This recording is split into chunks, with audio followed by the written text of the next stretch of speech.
and welcome to Channel 42 News. Today's segment will feature society, politics, the economy, and culture, all in the year 1948. Tonight we will begin with what this year brought to America in terms of society. Let's get started. Society faced immense changes ranging from new laws to educational disputes. As many of you may recall, during World War I and World War II, our army was segregated. We had whites and blacks fighting tirelessly for our country, but in separate coalitions.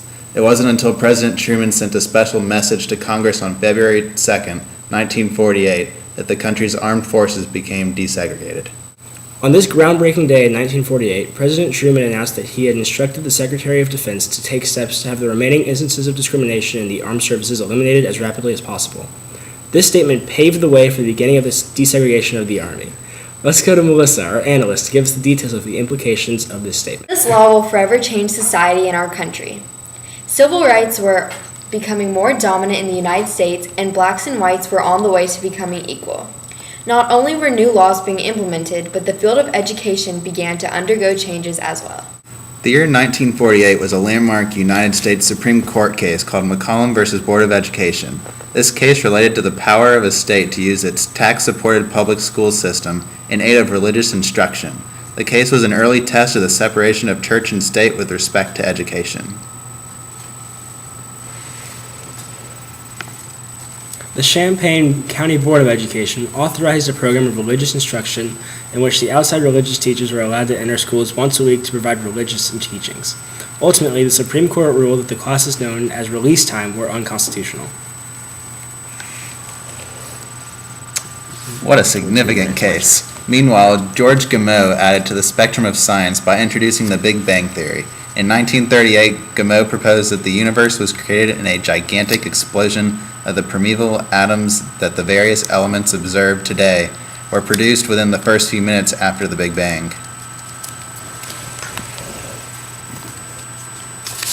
This theory presented some interesting possibilities and an uproar in the scientific community.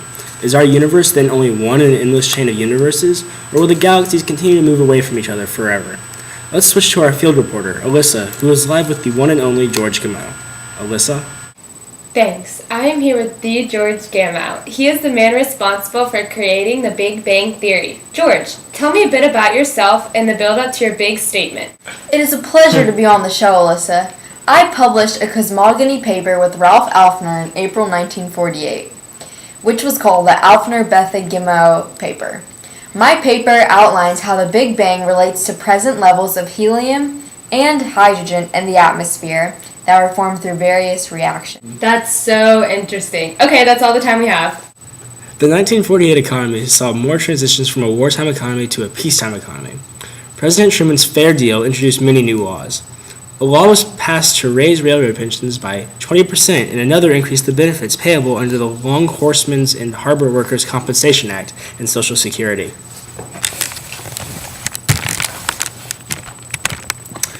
Many improvements were made for housing availability. 2 years ago, the Veterans Emergency Housing Act encouraged the construction of housing for returning soldiers, and last year a permanent housing agency was established. This year, the Federal Housing and Rent Act encouraged the construction of new rental housing in cities, showing greater accessibility to housing. In addition to housing, the government has spent $3.7 billion on GI benefits since the end of the war. In addition to his Fair Deal reforms, President Truman also expanded many New Deal programs. Funds for the TVA were increased, rural electrification projects were expanded, and new conservation projects were initiated.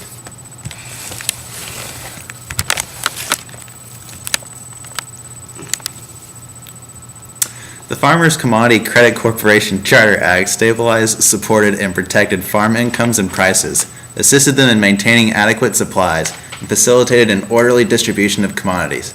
This act greatly helped facilitate the transition from a wartime economy to a peacetime economy.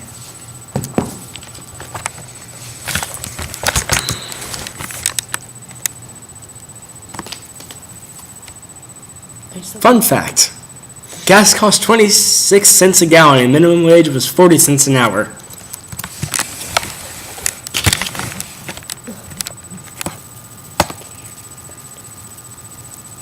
The federal government spent $29.76 billion in 1948 while taking in $41.56 billion, leaving them with a surplus of $11.8 billion.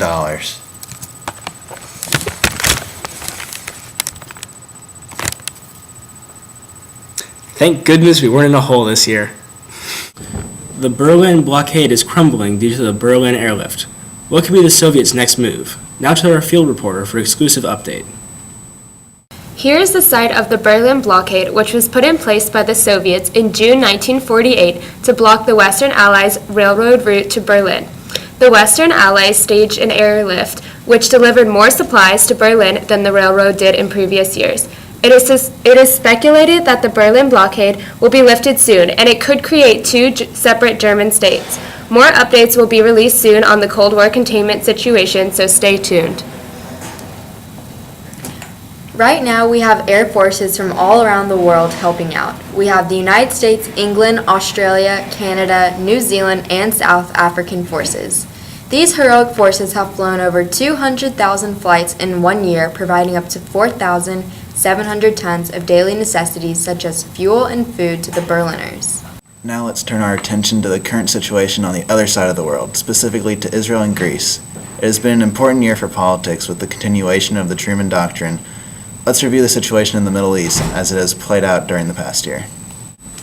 I am reporting with an exclusive update from when Israel declared independence on May 14, 1948.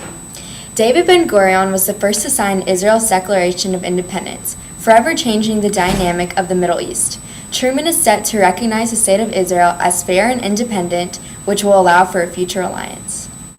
Thank you, Melissa, for that insight. Now let's review to how the Truman Doctrine is affecting the situation in Greece. The Truman Doctrine promised economic and military aid to Greece and Turkey to prevent them from becoming communist nations. Let's turn to Alyssa to see what containment looks like in Greece. So, Mr. Marshall, tell me a little about the Marshall Plan and your involvement.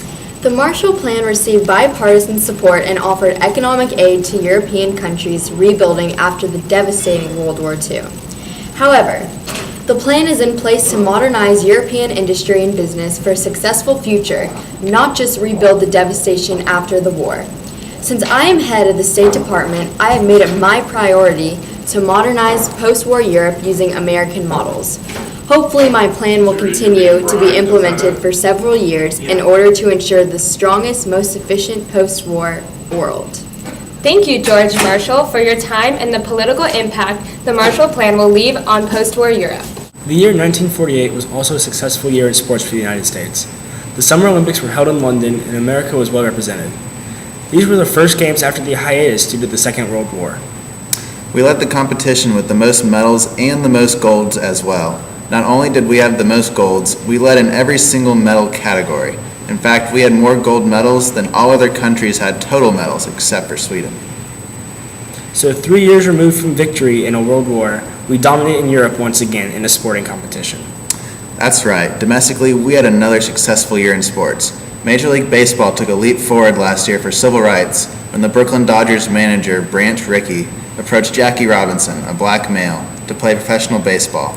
This year, he had another successful season. In an interview earlier this year, Robinson was quoted saying, "I'm not concerned with your liking or disliking me. All I ask is that you respect me as a human being."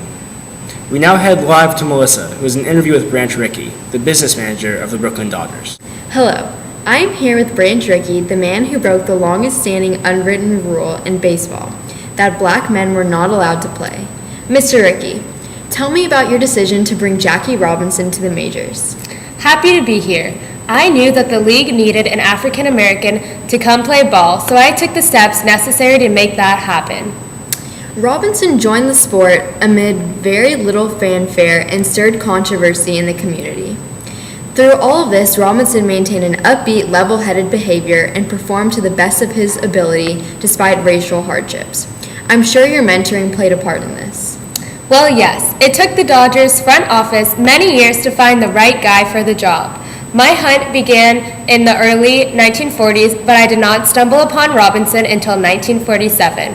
After a breakout season in 47, he had another great season this year. I have high hopes that he could possibly win the most valuable player next year and maybe even lead us to a championship.